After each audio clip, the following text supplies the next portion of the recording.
في البداية دعوني أرحب بضيوفي. معي طبعا من ماليزيا الزميل هيثم أبو مقاس مدير مركز الإعلام بنادي الشباب. حياك الله هيثم.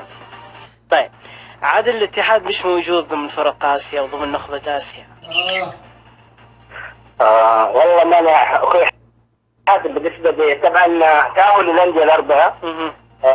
طبعا ده حسب البطولات، يعني ربما ظروف، يعني العام الماضي الكل يدرك أن الاتحاد ما كان هو الاتحاد اللي الجميع انتظره. بس طالت الظروف في الاتحاد يا عادل. لا الظروف كانت سيئة العام الماضي، الكل يعني يذكر ان الاتحاد ما جاب اي بطولة. الموسم اللي قبله حقق كاس الملك، شارك في البطولة الآسيوية. فالأندية اللي وصلت الآن فيها الخير ان شاء الله. نأمل انه تكون يعني البطولة القادمة بإذن الله سعودية، يعني يمكن 10 سنوات ما تحققت. صحيح. القرعة يعني القرعة قد ما كانت القرعة، يعني شفت الأندية أنا ما شاء الله، يعني لكن ان شاء الله اعداد انديتنا بالفترة الشتوية يكون يعني 45 يوم بعد فترة التوقف القادمة. اعتقد يعني مرة مفيدة للأندية السعودية للتجهيز للمرحلة الهامة اللي هي البطولة الآسيوية بخلاف البطولات المحلية. طيب هيثم، يعني حتى في الشباب الأوضاع مش مستقرة، يعني حتى الآن الشباب ما يقدم مستويات جيدة. يعني ممكن أنه هو ترتيبه في الثالث، لكن الظروف ممكن خدمته في فترة سابقة، لكن حتى الآن الجماهير الشبابية مش راضية عن فريقها. ليش باعتقادك هيثم؟ ما أخفيك بالنسبة تحديدا لآخر 3 مباريات، صحيح أن الفريق لم يظهر بالشكل الجيد. يعني لعبنا مع الرايد، مع التعاون، مع العروبة، حرزنا نقطتين فقط من 9 نقاط.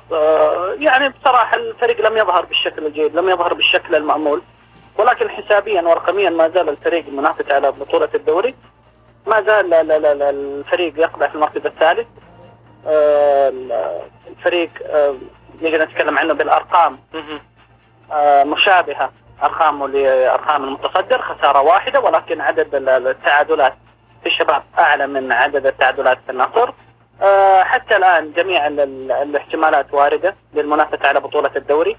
الشباب ما زال منافس. إن شاء الله أنه خلال الفترة الشتوية نصلح بعض الأمور ونصحح بعض الأخطاء اللي حدثت.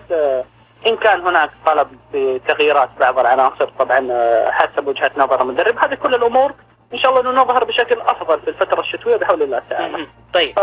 الإعداد لابد في الفترة الشتوية لا يكون مقتصر فقط على الدوري. أنت الآن عندك دوري، عندك باقي كأس الملك، عندك باقي الآسيوية. لابد إنه الأخطاء، لكن الدوري هو المقياس الحقيقي يا هيثم. أتكلم معك بصراحة، نعم الدوري هو المقياس الحقيقي، لكن ممكن إنك تخسر الدوري لا، ولكن تستطيع إنك تعوض بالآسيوية.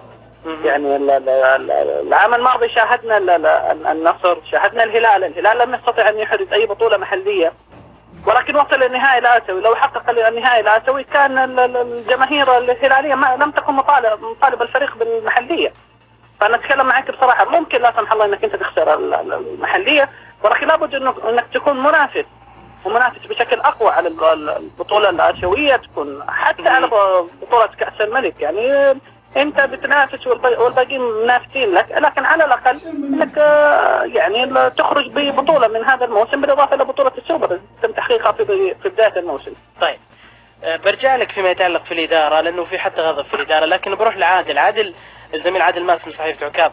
يعني اليوم تتوقع، لأن الفريقين أوضاعهم متشابهة، فنيا سيئة جدا، يعني ليست جدا لكن سيئة غير مرضية للفريقين، تتوقع من يتشفى في الآخر اليوم؟ والله شوف، بالنسبة للنتيجة صعب التوقع. لكن أنا بالنسبة لي حسب متابعة الفريقين في الجولتين الماضية، أرى أن الاتحاد أقرب يعني للفوز بعد ما مدرب الاتحاد. عادل دائما الاتحاد أقرب وفي النهاية ينهزم. لا ما انهزمنا، أنا قلت لك يوم الهلال يا فوز تعادل، ما يخسر التعادل، رغم إنه الكل قال الهلال لكن أخذ 4 من التعاون فيما بعد. لا بس اللي أقدر أقوله أخوي حاتم، لاحظ يعني الفريق الشبابي يحتل المركز الثاني ب 25 نقطة، الاتحاد كذلك في المركز الخامس ب 22 نقطة، يعني والأول عنده 28. يعني الفريقين ما زالوا في ساحة المنافسة مع الأهلي والهلال، يعني هم داخلين النصر. فأتوقع تكون مباراة يعني مثيرة للفريقين. أخوي حاتم، يعني بالنسبة لنادي الاتحاد طبعا بتروكا كمدرب الآن قدم توصيات فنية للإدارة، 9 لاعبين سيكونون في الشتاء بالنسبة للاتحاد. يعني تخيل فريق كامل ربما يكون موجود، خلاف كذلك يعني اللاعبين المطروحين الان على الاداره، طبعا العراقي يمكن تم الاتفاق معاه مبدئي 2 رومانيين يتصدرهم تنافسي الروماني اللاعب ستيفو بوخارست اللي خاض اخر مباراه امس تقريبا تعتبر بالنسبه له، والاخر ما بين لاتيني وروماني كذلك، بخلاف اللاعبين المحليين. يعني كم عرض اجنبي روماني؟ تقريبا الى الان 3 رومانيين. طيب. والعراقي أبرجع يعني لك. وبخلاف برازيل. برجع لك في هذه النقطة المهمة، لكن استاذنك ايضا الزميل هيثم ومستمعينا الكرام، فاصل اعلاني قصير ثم نعود في دورينا. دورينا مع حاتم البدراني.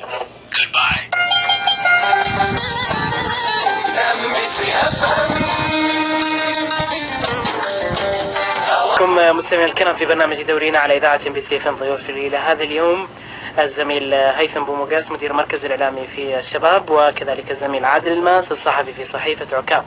أرجع لك هيثم، يعني الإدارة لها أكثر من تصريح، واضح أنه الإدارة تواجه إما إشكاليات أو ممكن نوع من الحرب الإعلامية إن صح التعبير.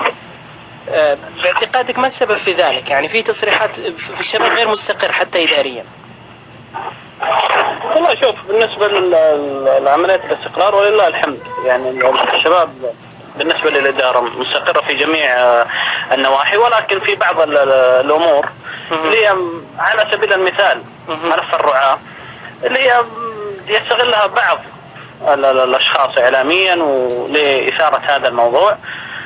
لكن إن شاء الله إنه هذا الموضوع خلال الأسبوعين القريبة حسب ما تحدث فيه رئيس النادي سمو الأمير خادم السعد خلال الفترة الماضية إنه راح يتم الانتهاء منها. الحديث عن الجوانب الإعلامية أتكلم معك بكل صراحة، يعني نستغرب إحنا خلال الفترة الماضية بعض الأطروحات الإعلامية. من مين؟ اللي والله يا أخي من العديد من الإعلاميين. بس إعلاميين محسوب على نادي الشباب هيثم؟ لا أنا نتكلم بصراحة، سواء كانوا محسوبين على نادي الشباب أو كانوا إعلاميين بشكل عام أو محسوبين على الإدارة السابقة.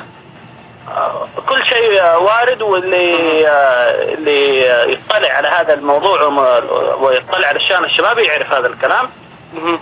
تجد إنه أحيانا البعض يعني يتصيد بعض الأخطاء البسيطة ويكبرها يهولها للجمهور ويريد صنع من لا شيء. فبصراحة أنا أستغرب مثل هذه المواضيع. طيب برجع لك هيثم، أروح الزميل عادل الماس. عادل، أنت قلت إنه في خيارات فنية رفعها فيتوركا للإدارة، ذكرت إنه من ضمنها 3 محترفين رومانيين ولا لا؟ 3 رومانيين وآخر برازيلي. طيب. طبعا الخانات. طيب اسمعني بس دقيقة عادل. تفضل. هذا شغل سمسرة مش شغل فني، 3 من رومانيا. لا معليش، يعني لاعب زي تنافي شاهدنا في الدوري الأوروبي أمس يمكن آخر مباراة أسبوعين مباراة، والله مش مجاملة، لاعب على مستوى عالي. أنا تابعت المباراة. معليش، في مدرب يجيب لي لاعب احنا ما يجهله مثلا. يعني شفت ريتيري في فترة سابقة جاب الاتحاد صح ولا لا؟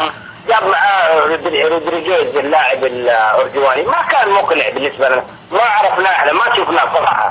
بينما اللاعب لما يلعب له كأس الاتحاد الأوروبي نشوفه يعني على المرآن ونشوف إمكانياته، أنا أقول لك حتى لو جاء ممكن الأجواء ما ناسبته شيء، هذا شيء ثاني صح ولا لا أخوي يا حاتم؟ أنا ما أجاوب، أنا فقط أسأل. وبالنسبة كذلك في لاعب مدافع وتكلم عنه روماني بس إلى الآن ما وصل للاسم، بخلاف لاعب يعني حيكون مهاجم، فالمهاجم بين روماني وبين برازيلي تقريبا. طيب هيثم، شوف عادل. بالنسبة كذلك لم تكتفي الخيارات اللي يقول نحن رباعي أجنبي بخلاف 5 لاعبين محليين.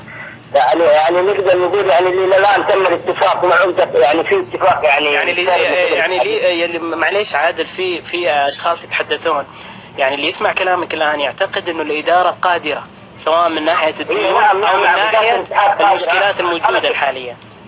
حاتم بالنسبة للاتحاد خلال اسبوعين يعني خلاص الحمد لله. يمكن انا ما بقول يعني شركة اتصالات عشان ما اقول، يمكن اقول اسم الشركة انت عارفينها طبعا، ما ممكن يكون معلن. ترى انت قلت انه وعد واحنا في انتظاره، او قلت انه في رعاة مع بداية السنة الجديدة واحنا في انتظار السنة الجديدة بس عشان نتواصل معك. فمسألة وقت يعني.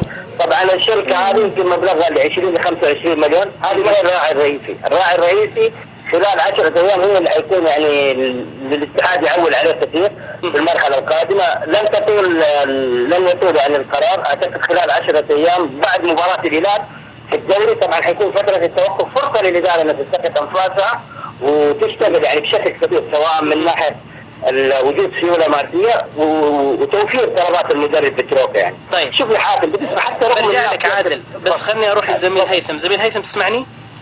هلا حبيبي. بما ان نتحدث عن الرعاة، يعني مع كل الحب والتقدير لجماهيرية نادي الشباب اللي يمكن تعدل اقل من بين الخمسة الكبار، دائما الرعاة يبحثون عن الجماهيرية. الشباب في ظل الجماهيرية المتواجدة عنده قادر على يجيب رعاة؟ والله الشباب في السنوات الماضية شاهدنا انه كان قادر على جلب رعاة، وشاهدنا السي سي وقعت بمبلغ جيد خلال السنوات الماضية. الشباب نعم قادر بجماهيريته ان شاء الله انه على انه يجلب رعاة. كذلك اضيف الى ذلك انه الرعاة لا تبحث فقط عن الجماهيرية بقدر ما تبحث عن البطولات. لما يطلع شعار الشركة في البطولات النهائية ويكون متواجد في البطولات النهائية على تيشيرتات اللاعبين، هذا يرجع بصدى واسع للشركة. فلا صراحة نتكلم معك بصراحة. الشركات تبحث نعم عن الجماهيرية، ولكن كذلك تبحث عن الفريق البطل. ما راح تعطيك مثلا مبلغ مالي وهي ما تضمن لها مردود، سواء من ناحية الجماهيرية وحتى من ناحية السمعة. فبإذن الله تعالى بس الشباب واقفة الأولى انه احنا فريق بطل دائما موجودين في المنصات في حديث مع الرعاة. فريق بطل، فريق يفخر بجماهيريته، وجماهيريته لله الحمد موجودة ومتواجدة. واليوم خارج الرياض نلعب امام الاتحاد. انا اقول شاهد جماهيرية الشباب، ولكن اتمنى فقط من الناقل الرسمي انه يسلط الضوء على جماهيرية الشباب، وانه يسلط الضوء على التيفو ان شاء الله اللي راح يقوم فيه مجلس الجمهور الغربية. لأنا في هذه المناسبة صراحة اشكرهم على مجهودهم الجبار اللي كان خلال اليومين الماضية. طيب طبعا الزملاء في BBC برو سبورت دائما ناقلين لكل الاحداث اللي موجودة في الملعب، واحنا ممكن شفنا مباراة الهلال والاتحاد وكيف كان النقل مسلط على الجماهير. ففي النهاية في حال حضور الجمهور بإذن الله راح يكون في نقل يعني بحسب ما شاهدنا. كان متواجد الجمهور في مباراة الأهلي في استاد الجوهرة بأمانة. تم حجب جزء كبير عن الجماهير، واتكلم معك بصراحة. شفت المباراة أنا معادة لأني كنت متواجد في أرضية الملعب، رجعت شفتها معادة. بصراحة لم يسلط ذاك التسليط الكامل على مدرج الشباب. طيب أنا من هذا المنظر أتمنى أنه قبل المباراة بعدة ساعات أنه يعني تأخذ هذه النقطة في عين الاعتبار. طيب هذا مش موضوعنا، نحن نحترم أكيد وجهة نظرك، والزملاء ممكن أيضا لهم رد فيما يتعلق في هذا الأمر. لكن عادل جماهير الاتحاد يعني بصراحة حتى الآن غير راضية تماما عن الفريق، فوق ذلك تحذر. تتوقع اليوم تتواصل في حضورها على الرغم من فريقها يعني غير جيد فنيا حتى الآن؟ نعم. شوف انا يمكن ذكرت نقطه انت اتفقت معي فيها. بالنسبه للاتحاد بدا بدايه جيده يمكن في المقابله السابقه انا والاخ فيصل شوشان، ان الاتحاد بدا في الجولات تقريبا السبع الاولى في الدوري كان بدايه جيده. بعدها يمكن واجه فرق كبيره. طبعا الاتحاد الكل يدرك انه اجانبه ليس على مستوى الطموحات، باستثناء يمكن ماركين وشاهدناه في مباراه التعاون. يعني ربما بدا يعني بعد معسكر دبي انه يستعيد يعني المستوى اللي كان ينتظره منه الجمهور كاسم بالنسبه له لاعب برازيلي ومثل نادي روما الايطالي وانديه ايطاليه اخرى. الشيء الملفت انه جماهير الاتحاد يعني مطلعه على الوضع بالنسبه لناديها. تترقب ماذا ستعمل الاداره في الفتره الشتويه. يمكن بنهايه العام الميلادي الحالي يكون يعني تقريبا ابراهيم البلوي يعني في طريقه لقضاء يعني يمكن نقدر نقول السنه الاولى له منذ تولي الاتحاد. يعني في قضايا لا في امور يعني حتى جزئيه مهمه. يمكن 30 شكوى بلجنه الاحتراف الان.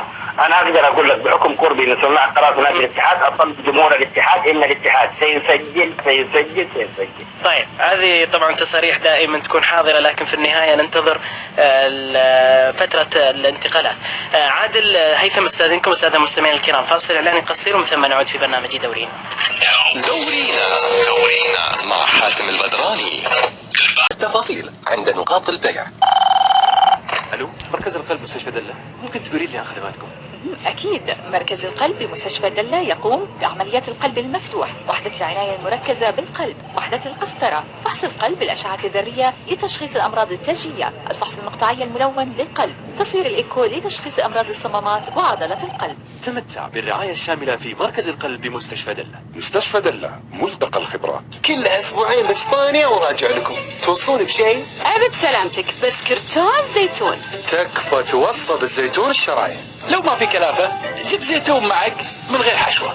عبي شنطتك بالزيتون. كل هذا بزيتون كوبوليفا، طعم زيتون كوبوليفا، زيتون على كل لسان. كوبوليفا، كل زيتون وانت بخير. المنجم.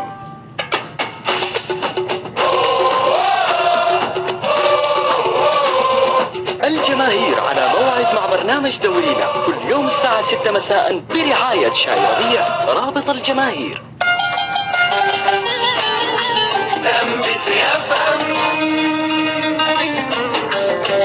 هواها سعودي. دورينا مع حاتم البدراني.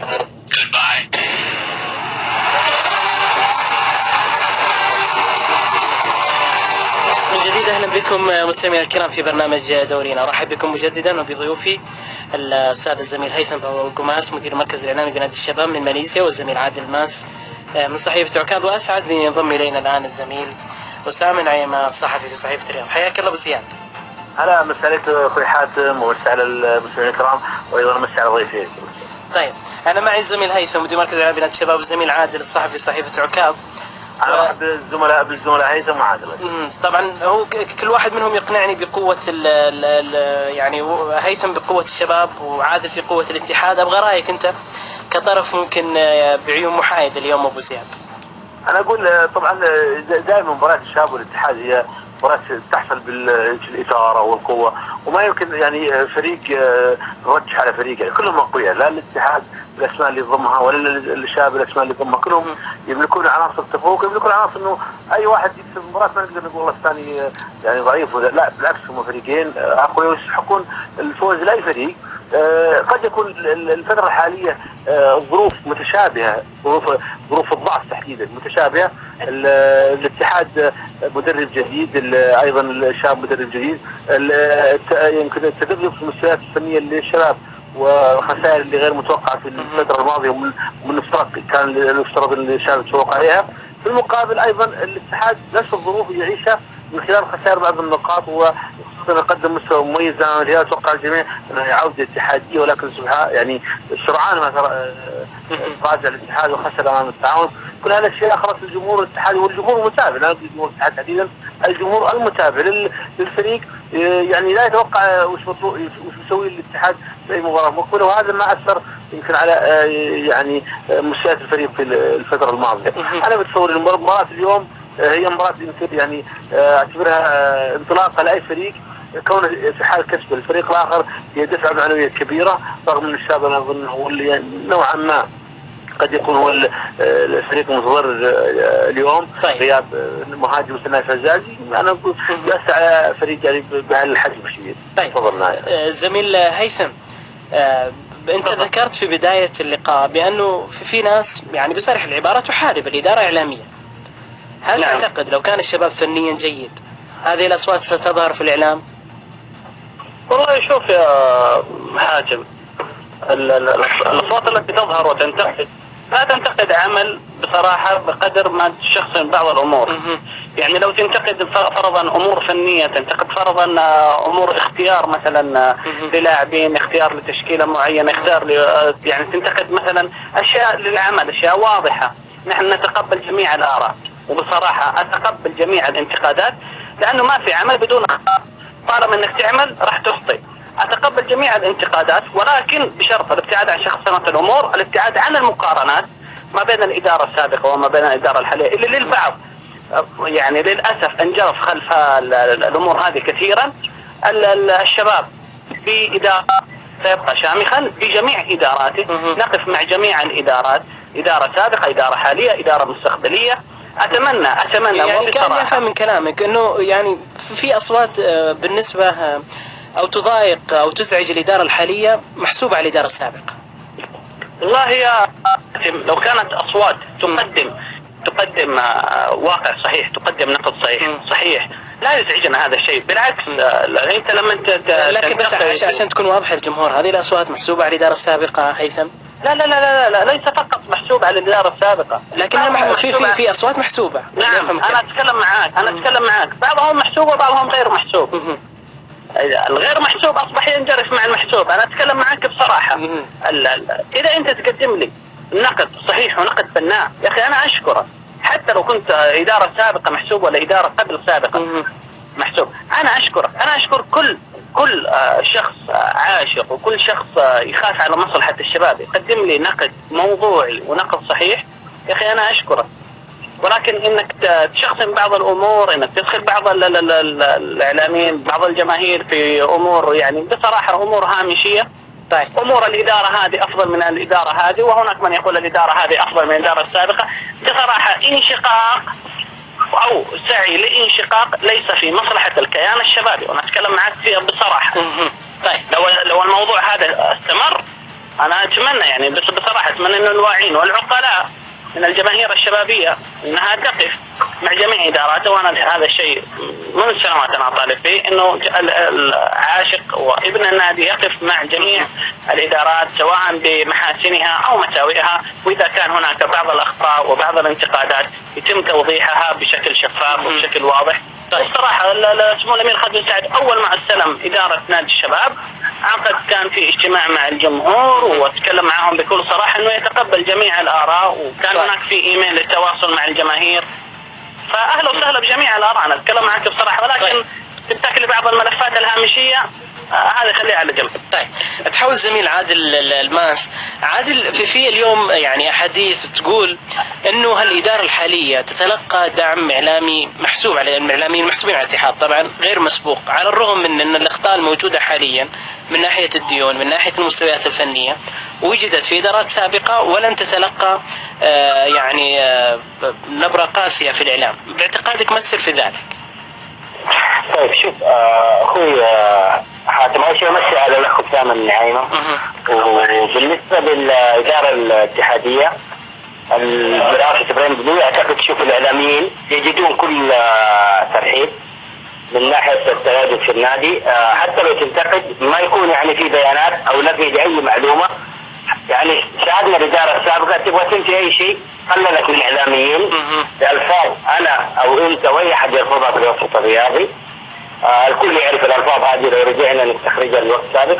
فبالنسبه للاداره الحاليه كما ذكر اخوي هيثم انا كمان اتفق معه بالنسبه للجزئيه انه اداره الشباب عمال تعمل، وبالنسبه لاداره ابراهيم بلوي كذلك بتعمل، بس قدم لي نقد سلبي وجالسه تعمل للتصحيح. يعني اداره ابراهيم بلوي انتقدناها يمكن بعد اسيا، صلحت الان جابت المدرب بتروكا، الان المدرب لديه يعني يمكن هذه المباراه الرابعه اللي حيشرف عليها اليوم. الوقت ما زال مبكر، لديه مباراتين اخرى كذلك 6 مباريات بعده، هو خلاص اعتقد الرؤيه واضحه هتكون بالنسبه للفريق. انا بالنسبه لمدرب زي بتروكا ادارتي موقع معاه يعني جلباه من منتخب رومانيا، وننتظر نعول عليه شيء كثير انه اداره نادي الاتحاد انها بتعمل للمستقبل وليس لوقت معين او لاي شيء، اسم تدريبي كبير. يعني في حتى لو الواحد يعني بيرى سلبيات بيوجهها للاداره بشكل يعني نقدر نقول يندرج للتصحيح في النادي، وليس مثلا لحرب اشخاص او نقدر نقول قرار ديكتاتوري او اي شيء. انتم شوف انا بقول على اداره الفايز الحمد لله كثر الله خيرها، قد ما يمكن وجد الاعلام في نوع من السلبيه لكن حققت بطوله الكل وقتها اساس فيها، هذا اللي نطمح له. كذلك شوف اخوي حاتم بالنسبه يعني من العمل اللي انا اقدر اقول لك عليه، شوف فواز القرني عقد من لجنه الانضباط، لكن اداره الاتحاد دافعت عنه رغم تصرفه السيء اكثر.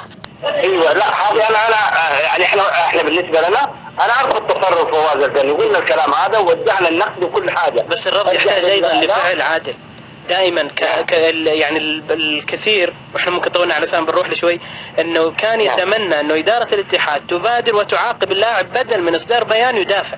يعني لو كانت على لاعب من فريق اخر ممكن، لكن في لاعب بنفس الفريق كانت مستغربه على اداره نادي الاتحاد والجميع انتقد هذا الامر. برجع لك عادل في النقطه. شوف حاتم انا بقول لك جزئيه مهمه وانا اسال امام الله.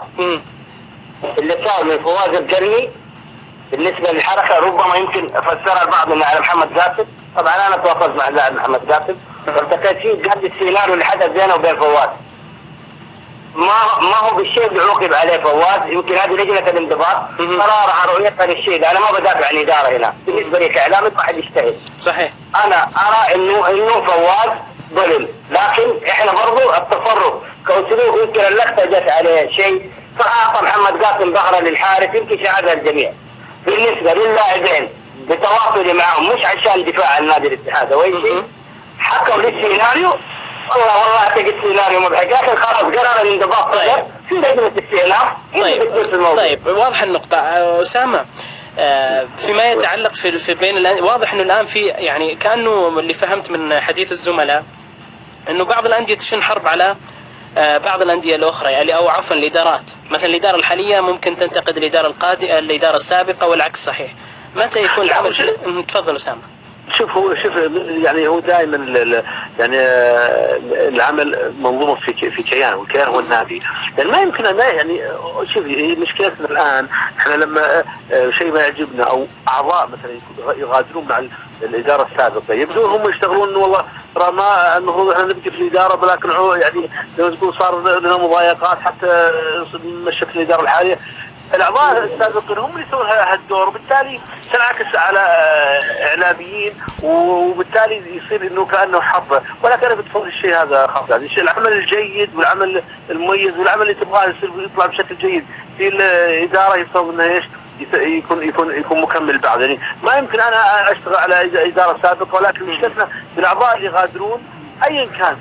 انا غادرت النادي وانا ابغى اجلس تجدني اشتغل وابدا اتكلم مع اعلاميين وابدا اقول للاعلاميين والله انه صار كذا ولا صار كذا ولا صار يعني ابدا يعني اطلع قصص من راسي اساس انه والله اشيل الاداره السابقه. هذا خطا. انا بتصوري في عمل منظومي، يعني عمل ان في النهايه انا اداره جيت وانت اداره مشيتي، احنا نعمل هالكيان ولا لهالنادي. هذا النظره المثاليه لكن غير مطبقه. لا لا لا لا لا معلش. هذه نظره مثاليه. باخذ رده فعلك. تفضل. لا حتى في ناس في الادارات الانديه هذا نعرف احنا في الادارات الانديه اعضاء يبدا لما تستبعد انا كاداره جديده لما استبعده يبدا يشتغل عليه، يبدا يتكلم هو يروح للاعلام يقول انا ترى هم السعوديين اللي قالوا. هذه مشكلتنا. مو في نادي في شيء من الانديه، كل انديتنا اتحدى اي نادي، وهذا يعرف عاد وهيثم الكل يعرف الكلام هذا. ما يمكن باي حال من الاحوال يعني انديتنا تطلع عن هالشيء. ويمكن بعد بعيد عن انديتنا، وهذا الشيء صاير بشكل يعني احنا نعرفه بتعامل. لكن احنا عندنا ماركه خاصه. ابو زياد معليش، الزميل اسامه نعيم، الزملاء ايضا هيثم وعادل، استاذنكم الساده المستمعين الكرام فاصل اعلاني قصير من ثم نعود في برنامج دورينا. كنا في برنامج دورينا على اذاعه MBC. مرحب مجددا بضيوفي الزميل الاستاذ اسامه نعيم والزميل الاستاذ عادل ماس والزميل الاستاذ هيثم بومقاس مدير مركز الاعلام بنادي الشباب. هيثم قبل اودعك، تعتقد اليوم الشباب راح تقول لك كلمه مختلفه مع الاتحاد؟ سريعا هيثم. والله ان شاء الله باذن الله تعالى اللاعبين تعهدوا على الظهور بشكل جيد بشكل مختلف عن المباريات الثلاث السابقه، وباذن الله تعالى يعني لو تواجد حسن اليوم تواجد المرشد راح يشكل اضافه كذلك على الفريق. ان شاء الله راح تشوف الفريق بشكل افضل. وانا اشكرك اخوي حاتم، بتواجدي مع الاخ عادل والاخ اسامه، وشاكر لك. شكرا لك هيثم، شكرا لتعاونك معنا. الزميل هيثم بومقاس مدير مركز اعلامي كان متحدثا من ماليزيا. شكرا لهيثم. عادل